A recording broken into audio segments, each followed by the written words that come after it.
Na noite desta quarta-feira, 25 de fevereiro, uma operação fulminante da Polícia Federal dentro de um aeroporto mandou um recado direto que fez tremer as estruturas de Brasília.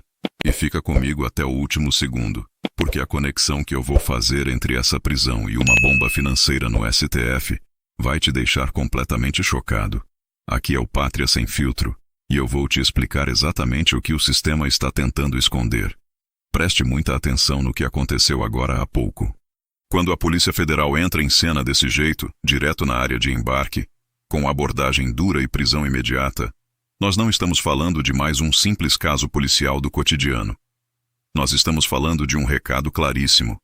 É o tipo de recado que atravessa o saguão do aeroporto, viaja pelos corredores escuros de Brasília e acerta em cheio o coração do poder. A mensagem é óbvia. Ninguém está totalmente fora do radar quando a engrenagem decide de fato girar. E é exatamente por esse motivo que o episódio tenso desta noite se conecta de forma direta com a escalada de pressão envolvendo o ministro Alexandre de Moraes. É uma onda de críticas que voltou a crescer com muita força, inclusive em espaços da velha imprensa, onde antes reinava um silêncio absoluto.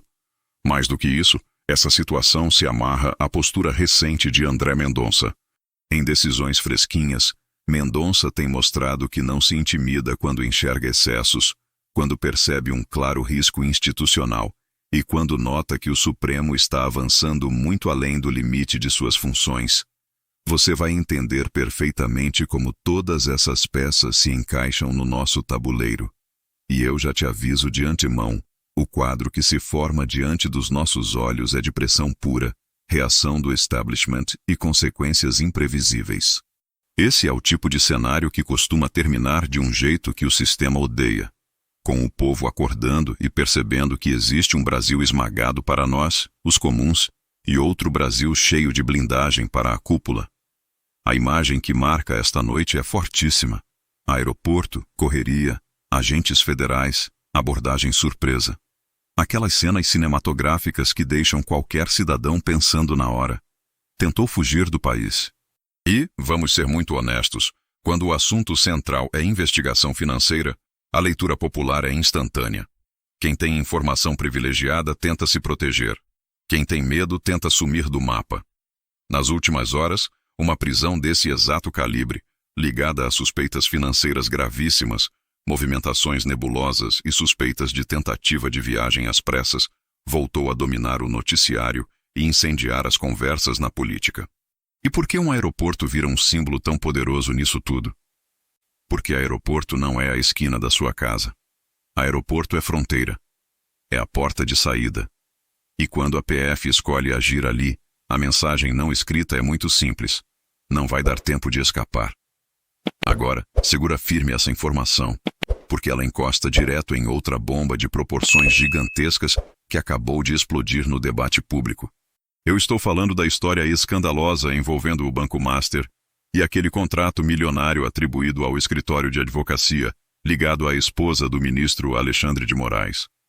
Uma informação pesadíssima que foi noticiada e repercutiu com uma intensidade que há muito tempo não víamos. E é exatamente aqui que a temperatura muda de forma brusca. Sabe por quê? Porque não é mais apenas a oposição batendo nessa tecla. Quando um tema espinhoso desse entra no circuito principal da imprensa e vira pauta nacional, o desgaste sai da bolha. Ele ganha corpo, ganha tração e vira uma imensa desconfiança coletiva. E nós sabemos bem que a desconfiança coletiva é um veneno lento e mortal para qualquer instituição. Você, que está me ouvindo agora, sabe perfeitamente qual é o sentimento que isso desperta no peito de muita gente. É aquela sensação amarga de viver num país onde a punição é implacável para quem não tem padrinhos, enquanto a blindagem parece ser automática quando o assunto chega perto do andar de cima. E nesse ambiente saturado, qualquer faísca vira um incêndio descontrolado. Ao mesmo tempo, o Brasil inteiro assiste a uma escalada brutal de críticas. E não estou falando apenas de críticas que vêm de parlamentares ou de comentaristas independentes que sempre deram a cara à tapa. Essas críticas agora vêm também de espaços que, durante muito tempo, pareciam tratar as decisões de certos ministros como intocáveis. Em episódios bem recentes, o debate sobre freios e contrapesos voltou a circular com força total. Fala-se abertamente sobre limites, sobre medidas consideradas exageradas, sobre liberdades cerceadas e sobre o peso de um Supremo que, para uma parcela gigantesca da população, passou a ocupar um lugar que deveria ser o de um árbitro, mas que, na prática, parece ter virado jogador. E quando o árbitro resolve virar parte do jogo, meu amigo, o jogo vira guerra. E é bem nesse ponto crítico que a figura de André Mendonça ganha um peso colossal. Porque o que muita gente em Brasília teme de verdade não é só a gritaria na rua. O pesadelo real do sistema é a rua lotada combinada com uma fissura institucional grave. É a pressão popular encontrando divergência lá no topo. E Mendonça, nesses julgamentos recentes, já demonstrou uma clara disposição para divergir sem medo, quando considera que o nosso país está sendo empurrado rumo a um terreno muito perigoso. O efeito político disso é imenso.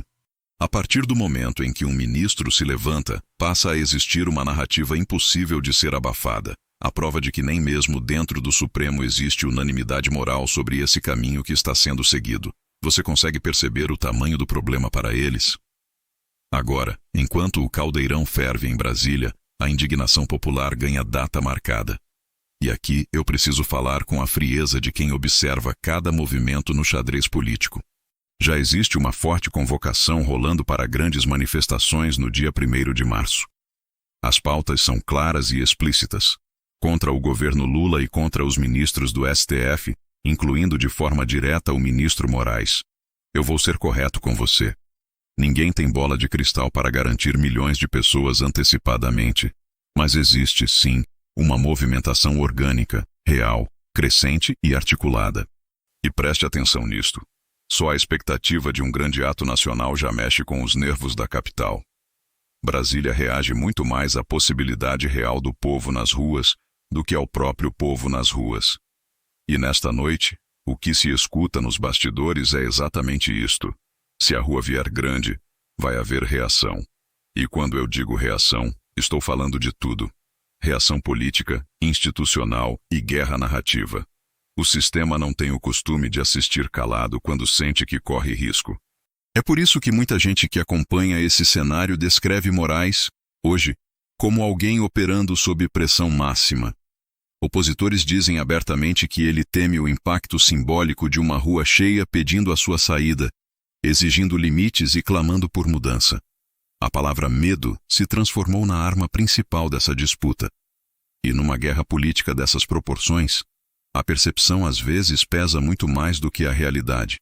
Mas tem um detalhe crucial que não podemos ignorar de jeito nenhum. O desgaste não nasce apenas de manifestações. Ele vem de uma sequência de fatos que criam essa aura de cúpula intocável.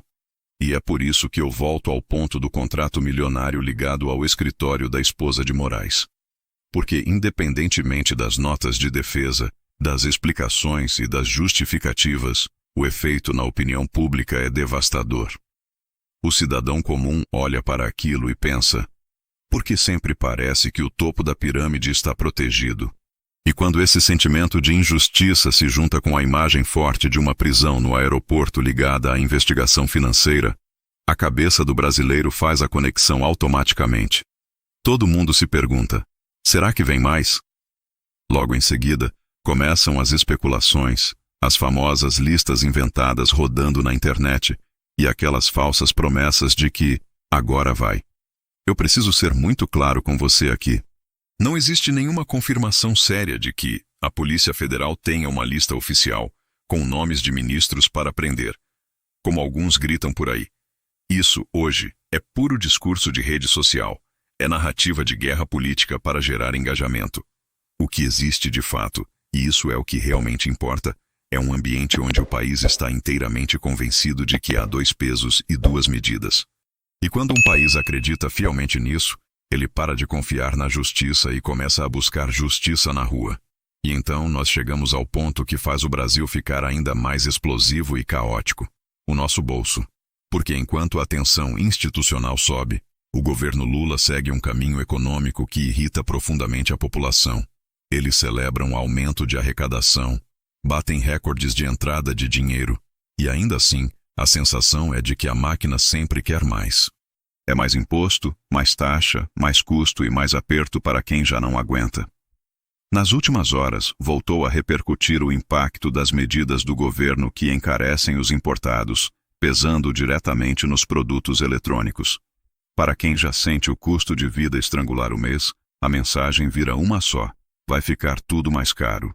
E o brasileiro não tolera mais isso em silêncio. A revolta cresce porque o trabalhador olha para o próprio carrinho do mercado, para o boleto acumulado, para o preço absurdo de um celular ou para a reposição de um computador e pensa: eu sou punido apenas por existir, enquanto os poderosos parecem viver muito acima do alcance de qualquer aperto. Essa é a verdadeira raiz emocional do que você está vendo acontecer. E é por isso que a prisão no aeroporto ganha um peso tão gigante. Ela vira símbolo de um possível momento de virada. O raciocínio é lógico. Se prenderam ali, na área de embarque, pode prender em outros lugares. Se pegaram um, podem pegar outro. Se a PF entrou pesada em cena, alguém grande pode cair. Repare, eu não estou dizendo que isso é uma certeza. Mas é clima, é percepção, é atmosfera social fervendo. E a atmosfera social no Brasil tem o poder de derrubar narrativas em questão de horas. Agora, eu quero que você perceba a linha que une tudo isso nesta noite. Uma prisão com impacto simbólico forte. Um ambiente de suspeita envolvendo muito dinheiro, poder e blindagem. Um Supremo pressionado ao extremo e dividido em suas posições. Um ministro Mendonça que não parece disposto a baixar a cabeça. Uma imprensa que começou a expor incômodo com excessos. Uma rua marcada para o dia 1º de março, e um governo que aumenta implacavelmente a pressão no bolso do povo. Tudo isso junto não é notícia. Isso junto é uma tempestade perfeita. E se essa tempestade vai terminar num recuo, num freio de arrumação, numa escalada ou numa ruptura total, isso depende puramente de duas coisas: do tamanho do grito nas ruas e da resposta do topo. Porque se o topo responder com arrogância, a rua cresce e engole. Se o topo responder com força, a tensão sobe de vez. Se o topo responder com silêncio, o país interpreta como confissão de culpa. E se o topo responder com divisão interna, o sistema sangra por dentro. É por isso que eu digo que o Brasil entrou numa fase em que cada fato vira munição e cada munição vira um confronto aberto. E agora eu fecho com a pergunta que ninguém em Brasília quer encarar, olhando nos olhos do povo. Essa prisão no aeroporto foi só um episódio isolado que logo será esquecido? Ou é o primeiro grande sinal de que o Brasil vai começar a ver a engrenagem encostar em gente grande, em dinheiro grosso, em poder absoluto e talvez no topo que sempre pareceu intocável? A escolha nunca foi tão clara. Comenta aqui embaixo, sem rodeio, eu quero saber a sua opinião. Você acha que o dia 1º de março pode virar o ponto de não retorno contra esse modelo de poder? Ou o sistema vai reagir com ainda mais força para tentar se proteger? Deixa o seu like, compartilha esse vídeo com todo mundo que precisa acordar e se inscreve aqui no Pátria Sem Filtro para não perder nenhum passo dessa guerra.